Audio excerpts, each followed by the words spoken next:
चैतन्य रहे। कितना बढ़िया सुंदर संकेत किया गया। महाराज दशरथ के जीवन में पुत्र की इच्छा, तो पुत्र की इच्छा अधिकांश व्यक्तियों के जीवन में होती है और महाराज श्री दशरथ के जीवन में भी है, लेकिन अब आगे चल करके उसको मोड़ते हैं। एक बार भूपति मन माही, भय गलानी मोरे सोतनाई। और जब मन में पुत्र के अभाव की अनुभूति हुई तो वो गुरु वशिष्ठ के पास गए। अब गुरु वशिष्ठ की विशेषता देखिए का एक तो यह हो सकता था कि गुरु वशिष्ठ जो है वो दशरथ को ये उपदेश देते कि पुत्र पाने और न पाने में क्या अंतर है, पुत्र की इच्छा तुम छोड़ो। लेकिन उन्होंने ऐसा नहीं किया। ये तो कोई भी कह सकता है धन पाने की इच्छा छोड़ दो, कीर्ति पाने की इच्छा छोड़ दो, पुत्र पाने की इच्छा छोड़ दो, पर ये इच्छाएं इतनी प्रबल है कि क्या इनको छोड़ना व्यक्ति के लिए सरल? गुरु वशिष्ठ ने चतुराई से कैसा बढ़िया मोड़ दिया। उन्होंने कहा घबराओ नहीं, तुम्हें पुत्र मिलेंगे और एक नहीं तुम्हें 4 पुत्र मिलेंगे, लेकिन उस पुत्र को पाने के लिए तुम्हें यज्ञ करना होगा। तो प्रश्न ये किया जा सकता है कि अगर दशरथ जी के प्रारब्ध में पुत्र की प्राप्ति थी तो यज्ञ न करते तो क्या उनके पुत्र न होते क्या? और इस दृष्टि से अगर विचार करके देखें कि दशरथ जी महाराज पूर्व जन्म में मनु थे और भगवान ये कह चुके हैं कि तुम्हारे घर में हम 4 पुत्रों के रूप में जन्म लेंगे, तो भगवान ने भी कहा है कि हम जन्म लेंगे। और महाराज दशरथ के भाग्य में भी अगर पुत्र है तो यज्ञ कराने की आवश्यकता क्या है? कई बार लोग ये कहा करते हैं, कई लोग जो इन वस्तुओं का विरोध करते हैं वो ये कह करके करते हैं कि जो कुछ होता है वो व्यक्ति के प्रारब्ध से होता है, इन वस्तुओं की पूजा पाठ या यज्ञ की कोई उपयोगिता नहीं। पर नहीं, एक मैं आशा करता हूं आप एकाग्रता से ध्यान देंगे। जब आप पूजा के द्वारा और यज्ञ के द्वारा वस्तु पाते हैं तो आपके मन में जो वृत्ति आनी चाहिए और जो दशरथ जी के मन में आई उसकी ओर संकेत किया गया। सिंह ऋषि को बुलाया गया, यज्ञ हुआ और यज्ञ के द्वारा उसके पश्चात महाराज दशरथ को 4 पुत्र मिले। सकामता को यज्ञ से जोड़ दिया गया। कामना को बोले कामना की पूर्ति के लिए यज्ञ कीजिए। हमारे शास्त्र बड़े धीरे धीरे व्यक्ति को आगे बढ़ाते हैं। पहले वो कामना का खंडन नहीं करते, पहले वे कहते हैं अच्छा आप कामना की पूर्ति चाहते हैं तो कामना की पूर्ति के लिए यज्ञ तो कीजिए। और पुत्र मिल गए, पर पुत्र मिलने के बाद फिर बहुत बढ़िया बात आ गई। क्या? उधर विश्वामित्र जी यज्ञ कर रहे हैं। अब दशरथ के यज्ञ में और विश्वामित्र के यज्ञ में अंतर है।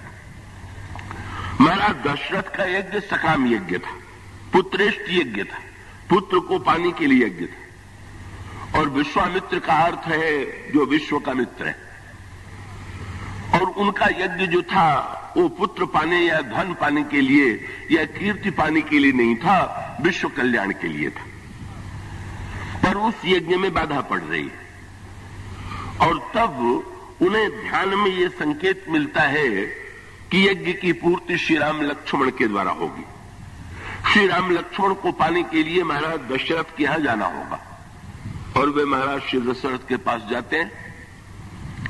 दशरथ जी इतने उत्साही हैं कि वे विश्वामित्र जी से कहते हैं कि आपने कैसे कष्ट किया, आपके कहने में देर है, मेरे करने में देर नहीं।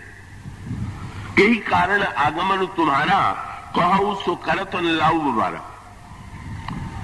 पर विश्वामित्र जी ने जो मांग की उसे सुनते ही दशरथ जी को पसीना छूट गया।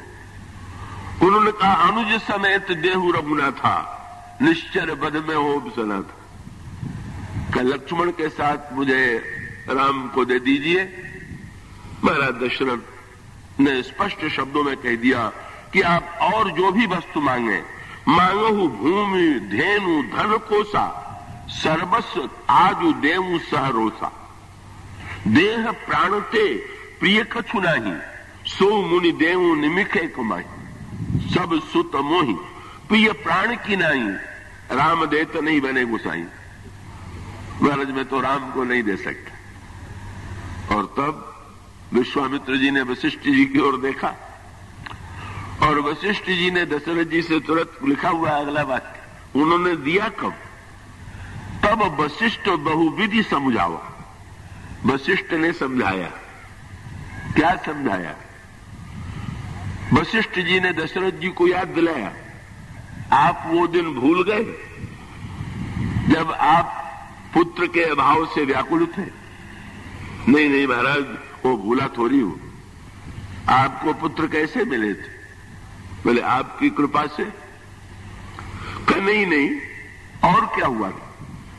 आपने श्रृंगी ऋषि के द्वारा यज्ञ कराया, अग्निदेव चरु लेकर के प्रकट हुए, चरु को मैंने रानियों को बांटा और इससे मेरे 4 पुत्र हुए। तुरंत वशिष्ठ जी ने कहा याद करो, जब तुम्हें यज्ञ से पुत्र मिला और आज यज्ञ संकट में पड़ा हुआ है तो तुमने यज्ञ से 4 बेटे पाए और 2 देने में भी कंजूसी कर रहे हो। जितना पाइए उसका आधा तो जरूर दीजिए। 4 पाइए और उसका अर्थ क्या हुआ? अपने पुरुषार्थ से आपने पाया तो आपका अधिकार है, पर यज्ञ से मिला है तो केवल आपका बेटा भले ही हो, पर वो केवल आपका बेटा नहीं। आपकी संपत्ति भले ही हो लेकिन वो आपकी संपत्ति नहीं है। जो पाइए उसे यज्ञ के द्वारा पाइए। यज्ञ से पाने का अर्थ यह है कि उसमें व्यक्तिगत अधिकार के स्थान पर लोक कल्याण के लिए आज तक उन्होंने पुत्र को अपना माना, पर अब उन्होंने आज स्वीकार किया। और उन्होंने कहा दोनों तरह से, अगर तुम ये कहते हो कि आपके आशीर्वाद से हुआ तो एक ऋषि के आशीर्वाद से पुत्र मिला और दूसरा ऋषि आज आया हुआ है। यज्ञ की दृष्टि से और आशीर्वाद की दृष्टि से, दोनों ही दृष्टियों से तुम्हें देना चाहिए।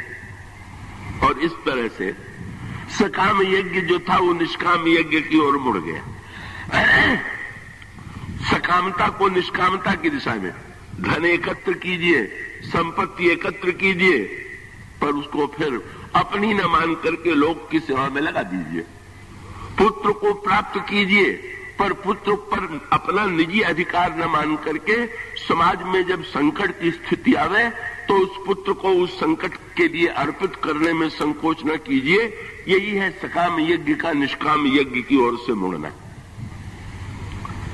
और महाराज जनक का यज्ञ जो है उससे भी ऊपर का यज्ञ है। दशरथ का यज्ञ सकाम यज्ञ, विश्वामित्र जी का यज्ञ निष्काम यज्ञ, लोक कल्याण के लिए किया जाने वाला यज्ञ, वो यज्ञ पूरा हो गया। अब विश्वामित्र जी को चाहिए कि श्री राम और लक्ष्मण को अयोध्या लौटा करके दशरथ जी को सौंप दें कि तुमसे मैंने यज्ञ की रक्षा के लिए तुम्हारे पुत्रों को मांगा था, मेरे यज्ञ की रक्षा हो गई, अब इन पुत्रों को आपको मैं सौंपता हूं। पर ऐसा नहीं हुआ, यज्ञ पूरा हो गया।